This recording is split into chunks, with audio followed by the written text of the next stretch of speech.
उपराष्ट्रपति और राज्यसभा के सभापति वेंकैया नायडू को सोमवार को राज्यसभा में विदाई दी गई। प्रधानमंत्री नरेंद्र मोदी, विपक्ष के नेता मल्लिकार्जुन खड़गे और तमाम नेताओं ने विदाई भाषण दिया।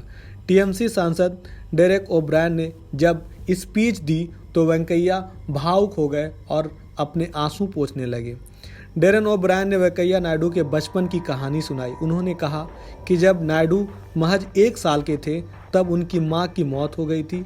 डेरेक ने कहा, गांव में एक परिवार था जिसके पास 8 बैलें थीं। एक दिन इनमें से एक भड़क गया और महिला के पेट में सिंह में हमला कर दिया। उसकी गोद में 1 साल का बच्चा था। उसे वहीं छोड़कर महिला को अस्पताल ले जाया गया, पर उसकी मौत हो गई। वो बच्चा वेंकैया नायडू थे। प्रधानमंत्री नरेंद्र मोदी ने कहा, आज सदन में स्पीकर, राष्ट्रपति वही लोग हैं जो आज़ाद भारत में पैदा हुए, सभी साधारण पृष्ठभूमि से आते हैं। इसका सांकेतिक महत्व है। ये देश में नए युग का प्रतीक है। नायडू देश के ऐसे उपराष्ट्रपति हैं जिन्होंने अपनी हर भूमिका में युवाओं के लिए काम किया है। सदन में भी युवा सांसदों को आगे बढ़ाया। युवाओं के संवाद के लिए यूनिवर्सिटीज़ और इंस्टीट्यूशंस लगातार जाते रहें। उनकी नई पीढ़ी के साथ निरंतर कनेक्ट बना रहा है। मोदी ने कहा, मुझे बताया गया कि उपराष्ट्रपति के रूप में आपने जो भाषण दिए उनमें 25% युवाओं पर थे। व्यक्तिगत रूप से मेरा ये सौभाग्य रहा कि मैंने निकट से आपको अलग अलग भूमिकाओं में देखा है। बहुत सारे मौक़ों पर कंधे से कंधा मिलाकर काम करने का मौका मिला।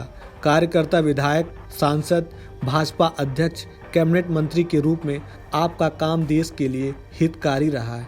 उपराष्ट्रपति और सभापति के रूप में मैंने आपको अलग अलग जिम्मेदारियों में लगन से काम करते देखा है। आपने कभी भी किसी भी काम को बोझ नहीं माना। हर काम में नए प्राण फूंकने का प्रयास किया है। आपका जज्बा, आपकी लगन हमें निरंतर दिखी। मैं हर सांसद और युवा से कहना चाहूँगा कि वो समाज, देश और लोकतंत्र के बारे में आपसे बहुत कुछ सीख सकते हैं।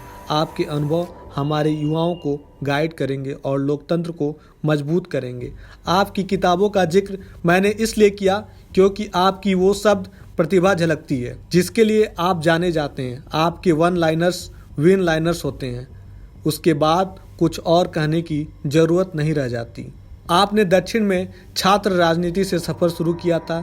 तब लोग कहते थे कि जब विचारधारा से आप जुड़े हैं उसका दक्षिण में निकट भविष्य में कुछ अच्छा नज़र नहीं आता है। आप सामान्य विद्यार्थी से यात्रा शुरू कर उस पार्टी के शीर्ष पद तक पहुँचे थे। ये आपकी अविरल कर्तव्यनिष्ठा और कर्म के प्रति समर्पण का प्रतीक है।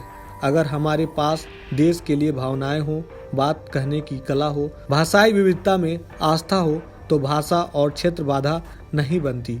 ये आपने सिद्ध किया है।